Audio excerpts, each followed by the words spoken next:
Good evening, ladies and gentlemen. Welcome to a special episode for Governance, Corruption, and Justice, one of Kaieteur Radio's latest program. And I am your hostess this evening, senior journalist of Kaieteur News, Kiana Wilberg. Tonight, we will be discussing the mining sector and how we can best help it to achieve the sustainable development goals. And to help us with this discussion this evening is Dr. Remy P.A. He has led political and other risk analysis activities for the mining, energy, and infrastructure sectors in Latin America, and he's been doing this for the past decade. He has also worked on projects in more than 60 countries in Latin America, Asia, and Europe, and has taught at various universities. He is also part of the Umbule Advisory Consultancy. Dr. PA, welcome to the program. It's a pleasure, Kiana, as always. How are you doing? I'm doing quite well. And yourself? Good, very good. Happy to be here. Great. So let's get into our discussion. Now, Guyana's mining and quarrying sector represents a critical component of the economy. It's a sector that's contributed to 15.4% of the GDP, and that's a 4.5% increase from its 2015 contribution. So it's quite significant. But of course, like many of the other sectors, it's plagued with its own challenges. And there is a move by the government, there is a desire by the government to move towards sustainable development, sustainable mining. Now, how is it, do you believe, that we can go about achieving this? Well, that's a very comprehensive question now. I'm going to try to answer as clearly as possible. Maybe, first of all, starting with some facts. Sure. The potential and geological potential for Guyana, especially in terms of precious metal and gold is very important. This is just basically geological fact. The Guyana belt, as it's known, is, you've seen from, Venezuela to Suriname, but to French Guyana is probably home to very, very strong geological resources.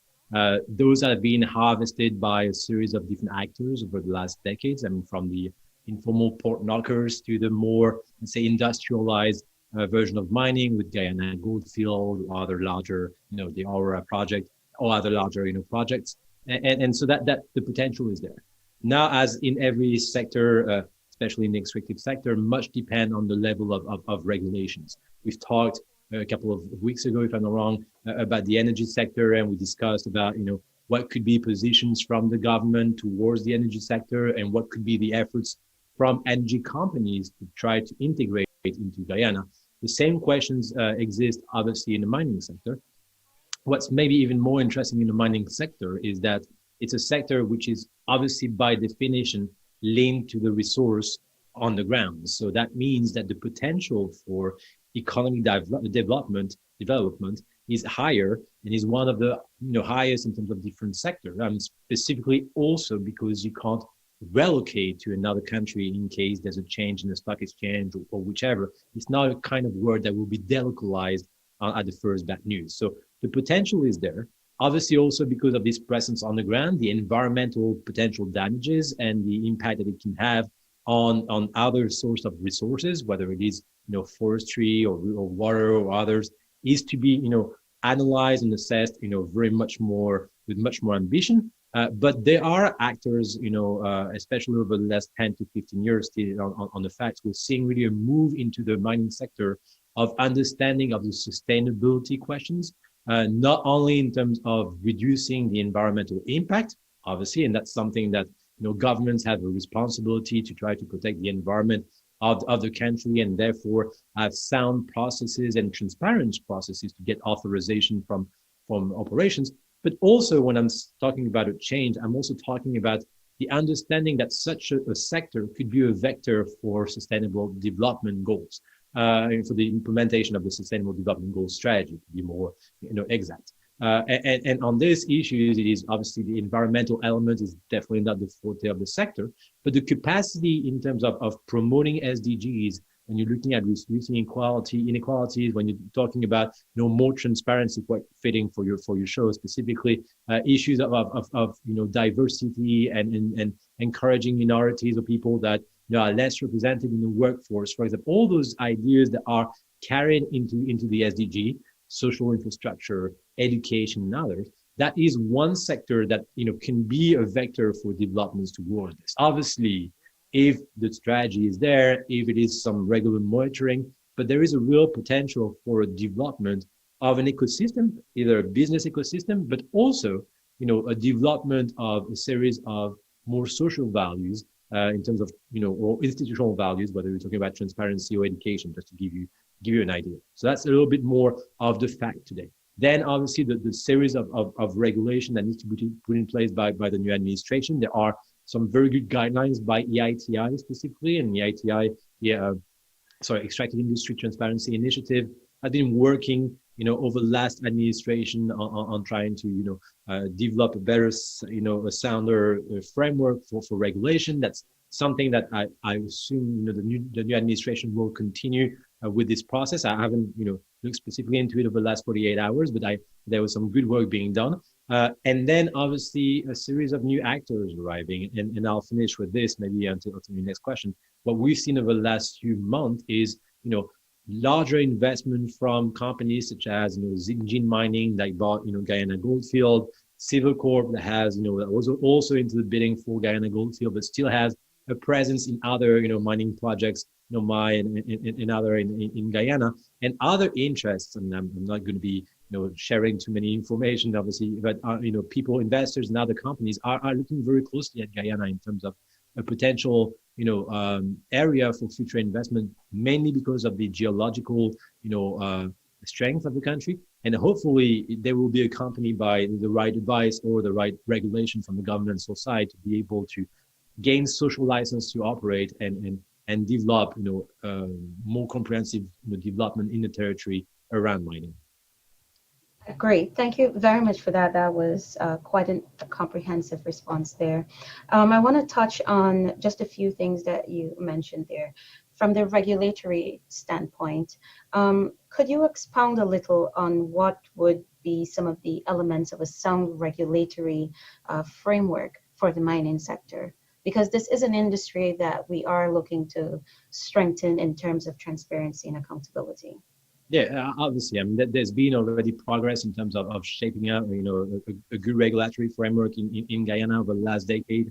There's been some work done at the ministry level and with Guyana Goldfield, other companies obviously being part of the process to try to understand this. The interesting element is, obviously, if Guyana looks at CARICOM, the mining sector is not that strong in the Caribbean, but in Latin America it is. So you have some very good, interesting example of countries that are, developing sound regulation in terms of encouraging, mining investment, obviously, and formalization of mining investment.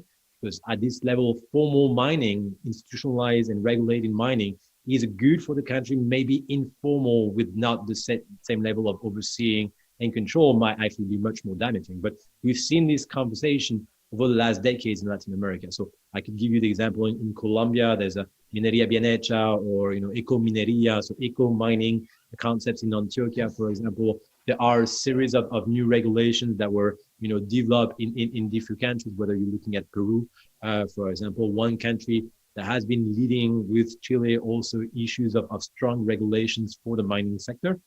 Obviously, because mining represents 60% of exports in Peru, so this is the huge sector in the country. And so it's not, the question is not to reinvent the wheel. The question is to be able to transpose these into the Guyana situation, which has been started already. I mean, let's be very clear. And the fact that there's been work done. I mentioned EITI, and obviously we've been I've been very much present in Guyana, but other universities also have done some very good work on this. I think there's an understanding of what could be done. Then, obviously, there are other issues that you need to look a little closer into it, much more actor per actor, issues of transparency, issues of specific relationship with specific communities. There are, as always, best practices and clear example of what should not be done. And there's just looking. There are strong investment in the mining sector in Suriname, in Brazil, in other countries that are very close to Guyana. Some good example and bad example. And at this level, we're seeing, especially in industry, that there's a strong push towards good practices in the mining sector, any kind of environmental damage or of lack of communication with communities is, almost immediately in the media, is, in social media and others. So that forces, companies and governmental actors to understand what is the inclusion of a sustainable development of the territory into the framework for mining regulations. So that was a very long sentence, but the idea is to have a comprehensive view of this and be transparent about it. And there's plenty of new tools. I mean, I think we didn't mention platforms that can be used to, discuss with community members and really understand the nature of the territory, to integrate into it and understand how it could be a win-win partnership between local, regional stakeholders, for example, and the mining company in terms of trying to develop workforce, for example, and trying to, strengthen transparencies, limit inequalities, make some key projects on along the line of the sustainable development goals, on poverty reduction, on education, on gender diversity, all these things. It could be a very good vector towards, providing pilot projects on these roadmap of the SDGs. Would you recommend that discussions or the conversations or dialogue that the government or the relevant authorities would have with foreign investors who are seeking to extract or start a business in the mining sector, that sustainable development goals, some part of it is framed into their project? Mm-hmm. So I mean, you mentioned here foreign investors, and let's be very clear, it's only part of the equation. I mean, there's a very large part of the question, which is with local miners, with port markers, smaller mining, structure. So I'm not forgetting about this, but I'm just going to address your question first on the foreign investment. So when you look at foreign investment, you do look either at junior miners that are in exploration stage that potentially might, find a very strong, area of resources and then sell off their exploration and their concession to larger companies. Now, the larger companies, that's what's interesting. I mean, when we talk about, Zijin, or we talk about Silvercorp, we might be talking about, let's say, Newmont, Barrick, Anglo Ashanti, those large names and stronghold in the mining industry that are looking at potentially Guyana. I mean, here the issue is to, obviously they are already talking with the government. They were talking with the previous administration and today about understanding and monitoring, the situation in the country, because it's a strong decision to invest in the country, in the sense that, especially in the extractive sector, that's not something for the next 2 years or 3 years. It's 10, 20, 30 years. So you have an idea of, you want to have a good idea of political stability is one element, economic development, a series of risks that, mining companies do. So the idea here is, first of all, to have a good quality dialogue.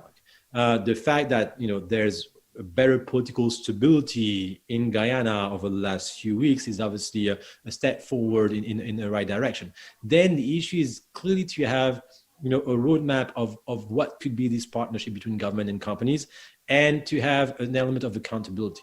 And part of the accountability is obviously the media is part of it, population is part of it, a series of standard setting institutions such as EITI, or informally NGOs, for example, can, that, monitor or advise, some companies, or advise the government towards any kind of wrongdoing or limiting those wrongdoing. Now, there is already a good scope for the mining code in Guyana. There are issues with levels of royalties. There are issues with level of capacity to check or to implement a series of regulations towards forestry and impact on other economic activities. So that I mean, on all these, there are small methodologies and case studies. I mean, if I open those drawers, we'll be talking for an hour on each one of those.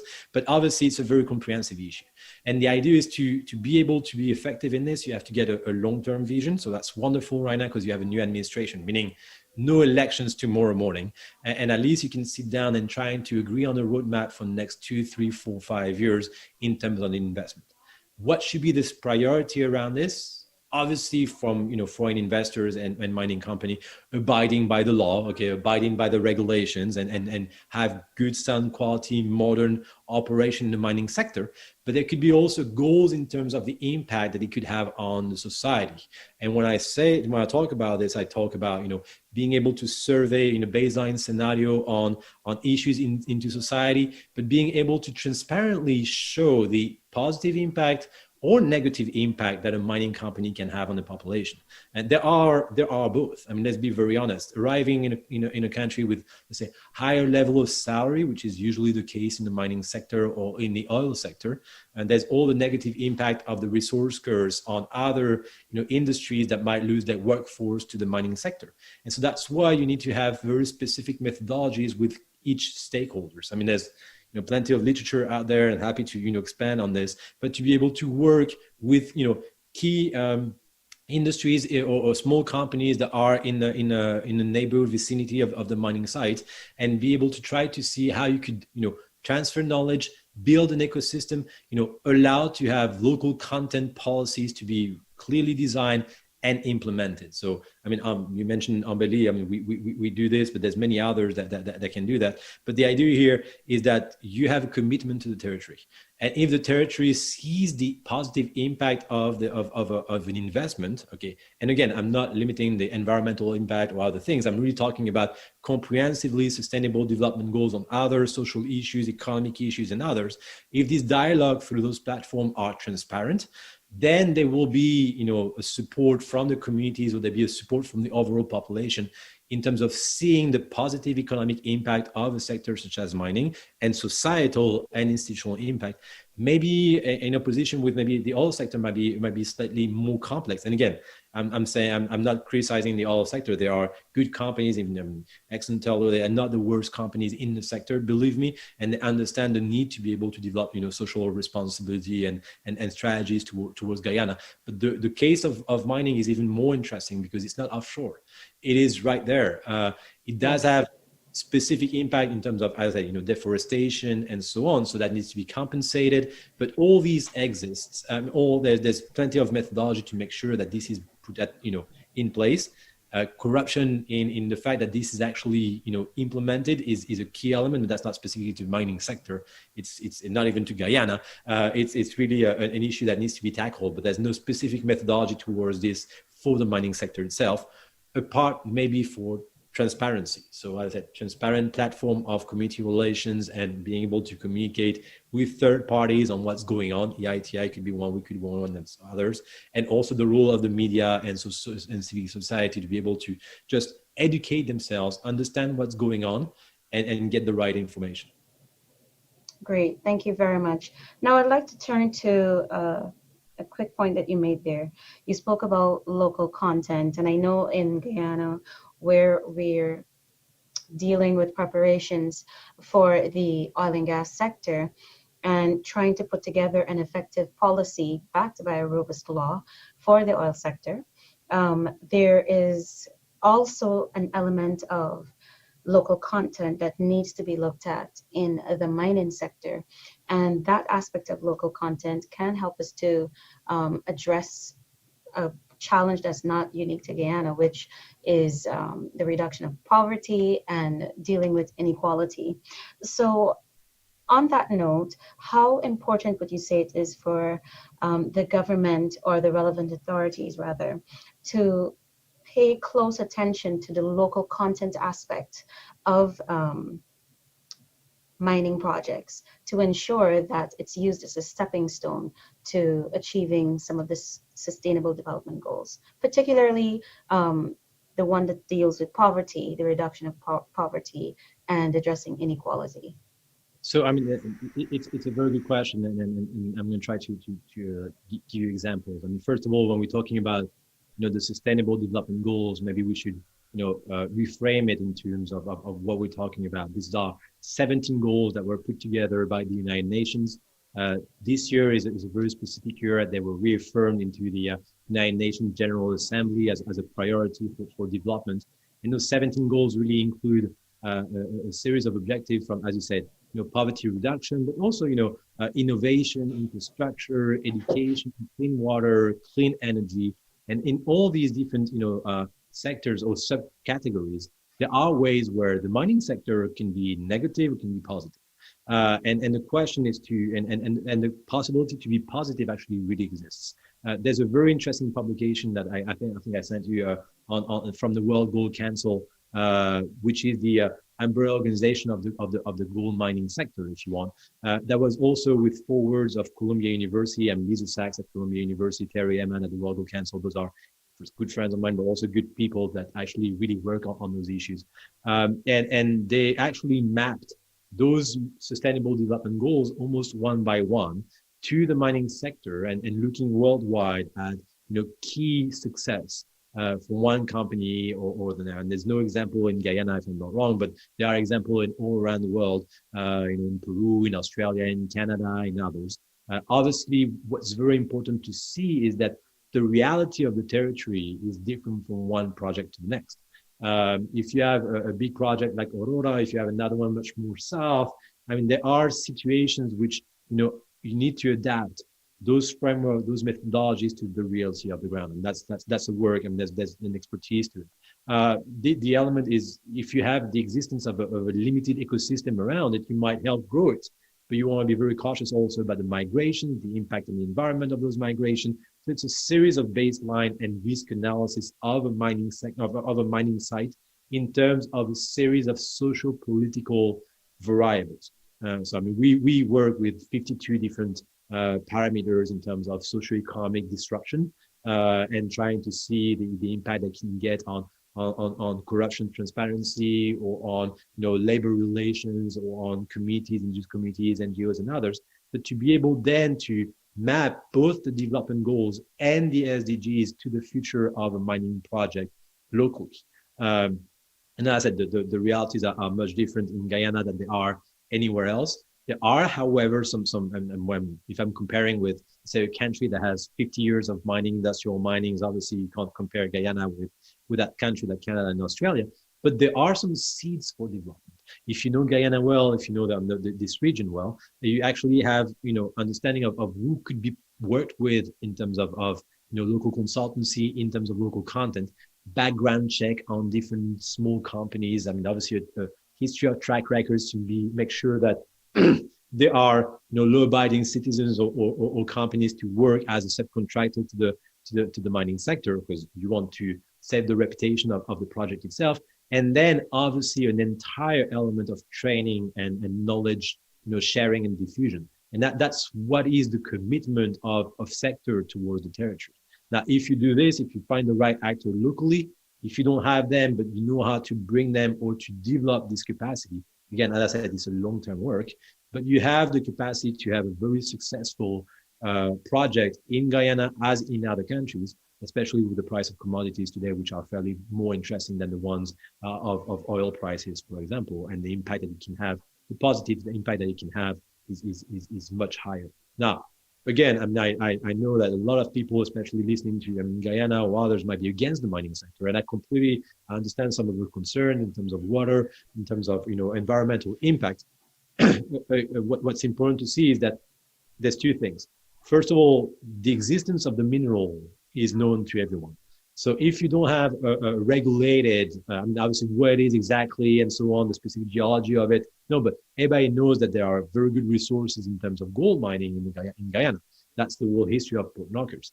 I personally prefer having an industrial regularized company that operates the site, that can be controlled, that doesn't use most of the chemicals that might be used by informal miners and so on. The actual impact on the environment is smaller than the ones of, let's say, 100 or 200 informal miners that will operate in the forest, and the impact of their activities will be way greater both on the flora and the fauna of the Amazon forest. Now, on the element of industrial actors, what's interesting, however, is to understand how to work also with informal miners, to understand how to operate their site. I mean, we're seeing Aurora going from open pit to underground, for example, and that's a move which makes a lot of sense in terms of the geology of it and the capacity of the project.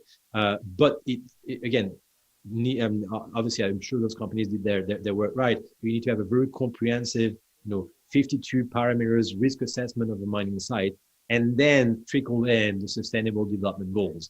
And in a matter of 5 to 10 years, we'll have a very interesting analysis of what was the actual impact of the presence of, industrial actors devoted to sustainable development goals. I haven't talked personally to Zijin specifically or to others on these issues, so don't take my words for granted. But if they do, they'll be successful.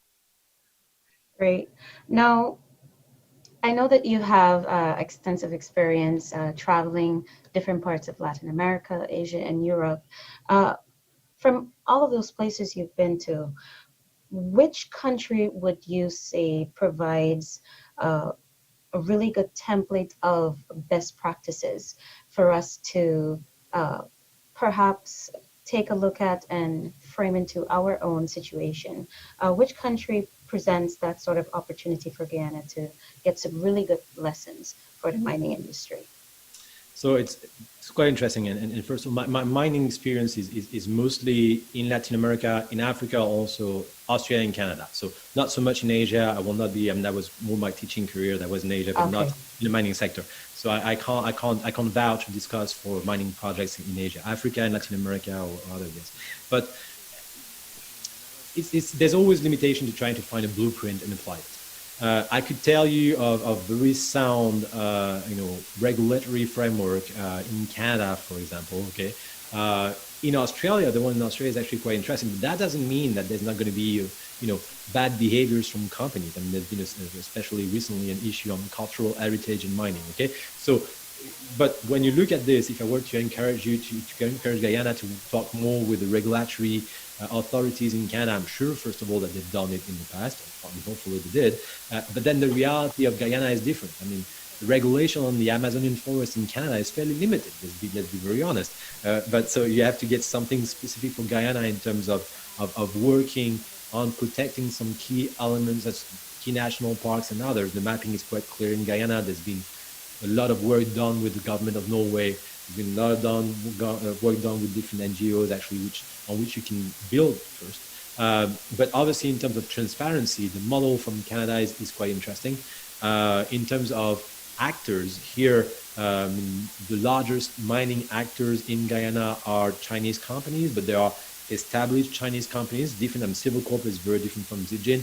Other investors internationally from Canada and others know the way to operate, but they need to be obviously kept at bay. And that's I'm talking to you. You obviously know this at Kaieteur News. You've been doing this for quite some time on different investment in Guyana. But the idea is in those companies, some of them I know are really looking into Guyana. There are some good employees, good individuals that actually want to do things right. Sometimes the limitation is more in the existence of this ecosystem of small companies that could help on the training of workforce, for example. Guyana is a very unique country, and you need to have a knowledge of Guyana to be able to really operate, successfully in the country. And that is not, obvious. A lot of the experts have gone towards more the energy sector because of the news of the findings from Exxon and others. But the real interest is more, I believe, in the mining sector. I hope that companies operating in Guyana, they probably have dozens of advisors and consultants. We're not specifically employed in Guyana today, but some of them probably know exactly how to operate in Guyana as much as we do and are of good advice. And when I say how to operate, it's much more about dedicating time, dedicating talking with communities or different actors, following a certain etiquette and with empathy to understand the situation in Guyana, and therefore, comprehensively design strategies that will allow for the local, in that case of local content, to be developed, to be implemented, and select wisely the right partners. Don't just do it very quickly because you heard of someone telling you about something. There are real methodology to this.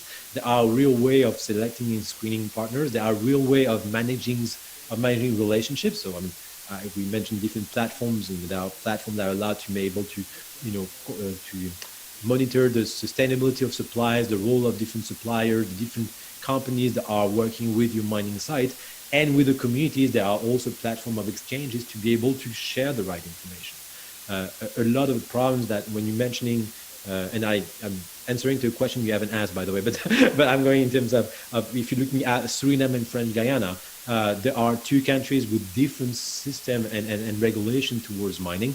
But a lot of the devices that we've seen, for example, in French Guyana, in terms of mining, which is very anti-mining in French Guyana, are sometimes provided by people that never spend time in Guyana, or that actually don't really understand, and they are, I'm not they are well intentioned, they want to see this from, the angle of sustainable development, and they don't understand the difference between informal miners, garimpeiros from Brazil, the destruction of the Amazon, compared to what could be brought by a more, structured actor in the sector that could actually finance the fight against illegal miners. You see, the strategy is different here. When you look at this and you try to apply it to Guyana, well, you have to see that, obviously different geographies in the country, different types of actors, and interaction at the level of the administration. I'm not going to go into politics, but this needs to be a priority from the governmental affairs, and value creation needs to be a priority both from government and companies, with the idea of at least the next 2-3 years in mind and a clear roadmap, and even a contract between, let's say, the government and those mining companies towards what could be achieved. And that's a great opportunity right now for the mining companies to define their strategy and be able to look back on it in 2 or 3 years and showcase the positive that it can bring to the country. Excellent. That was very comprehensive, and I really appreciate the points that you made there. On the conclusion of our program this evening, I'd just like to ask you for your final thoughts on the mining sector, how it can be used to achieve sustainable development goals, and how we can ensure good governance in this sector. So in terms of looking specifically at good governance, and then go back to transparency and some of, let's say, looking back and assessing the behavior of different actors involved, not only the companies, but also the political actors, and the journalists are the key elements into this, but also, a series of standard setting NGOs, or a series of advisors and experts in the field that can actually provide good, sound advice to the mining companies or to the military.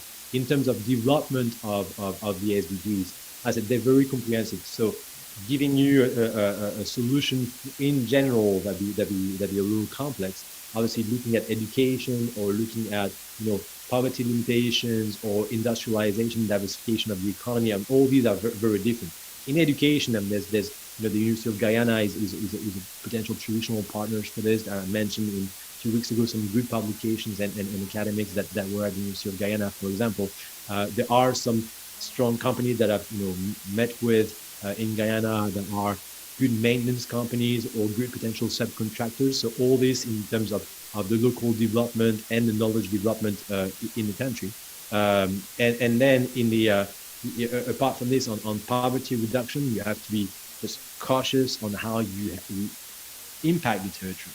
Because yes, salaries will be higher, but you need to know, holistically the impact that it will have on the vicinity of the mining site to be able to develop specific strategies for the others also. And the whole idea is to, achieve what's called a social license to operate, on the series of those issues, being able to assess those. So there's plenty of tools to assess the capacity to impact positively on the different dimensions of the license to operate. I'm more than happy to go more into detail, but that might be more in terms of looking at best practices towards education, as I mentioned, towards gender equality. There's very interesting work done by women in mining, for example, or by a series of different organizations that try to promote gender equality.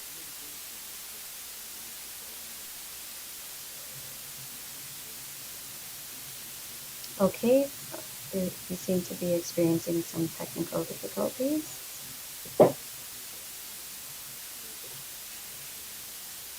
Quality in yes, hear me? I think we got lost, and now I'm back, right? Yes, we're back on now.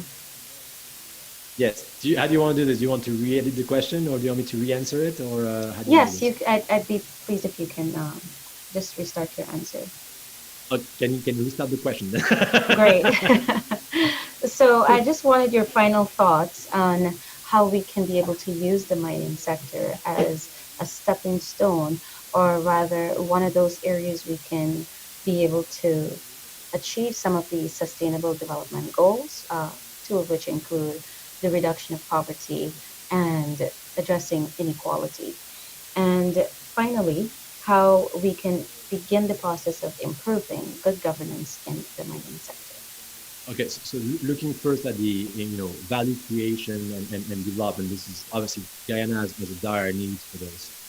There's ways to do it, and incrementally is always the objective here. You're trying to look at both the mitigation of potential risks of the arrival of a new investor, of a project developing, but also the opportunities to create value.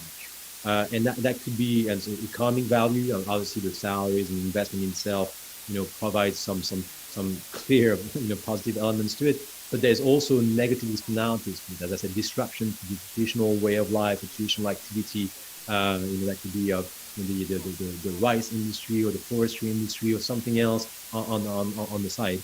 So you need to be cautious on how you operate in this. And the way I looked at economic value, you also need to look at this for the impact on society, the impact on cultural heritage, the impact on education, the impact on all the 17 sustainable development goals. What I'm saying is it's important to understand that the mining sector has made a lot of progress. I mean, it's not 15, 20 years ago, there were very limited people talking about sustainable development at conferences internationally. I've been blessed with being invited to a series of different conferences around the world over the last 3 years to be able to talk about sustainability. And I was not the only one, probably not the best one either, okay? But basically the idea is that more people understand those issues, and there's a change when I mentioned those publications from the sector of integrating sustainable development goals. You see the normative change inside those companies to understand this. So I believe they are a good vector for more sound sustainable development when you take it comprehensively. And even on the environmental element, they're much better than informal miners or illegal miners that use much more chemical when there's no regulated mining. Now, the second question, which is governance and transparency, and that's where maybe there's potentially one small silver lining to COVID-19. Okay, we have to find it. But that might be the change of the ways, digitalization of a series of means, and much more potential transparency when you use this. So we developed a series of platforms. We're not the only one that allows you to work with subcontractors and merger subcontractors, or to relate with communities and municipality authorities, and really have forms of conversations where people can give their ideas, give their opinion, mention their concerns. The worst thing that you have in this situation is the lack of transparency, because it creates concerns and myths about the negative impact of the sector. There are some, but not to the extent of what are being diffused. And then there's a series of false rumors or false information on whether or not they're full regulations and others. And now with platforms of communication, you can really share the scans of the contracts, of the authorization, and also the concerns of the population. So that's what I believe we do this in those platforms, and others do that in a way to be able to create more transparency and therefore better governance from the bottom up. If I were in the shoes of someone in Guyana trying to see the positive and negative of a sector like mining, there are now actors and especially Canadian companies or others that are looking at Guyana to understand this. There will be obviously some extractive industry, so there will be extraction. I mean, it's not going to be a mine, but there are an understanding of the responsibility towards the territory and the need to be accepted by the population. If not, the mine never really opens or doesn't develop as well as it should, and it's not in the interest of the mining company itself. So there's really a shift towards understanding this inclusiveness in those issues of development on the side of the mining sector to be able to gain acceptance by the population. Great. Thank you so much, Dr. PA. It's been a pleasure having you on this program this evening, and you've provided some really insightful discussions to our listeners wherever you are. Thank you for joining us this evening and being part of tonight's discussion. We hope that you can join us next week, same time, same place, for another round of governance, corruption, and justice. Thank you, Good night, Kiana. everyone. Okay.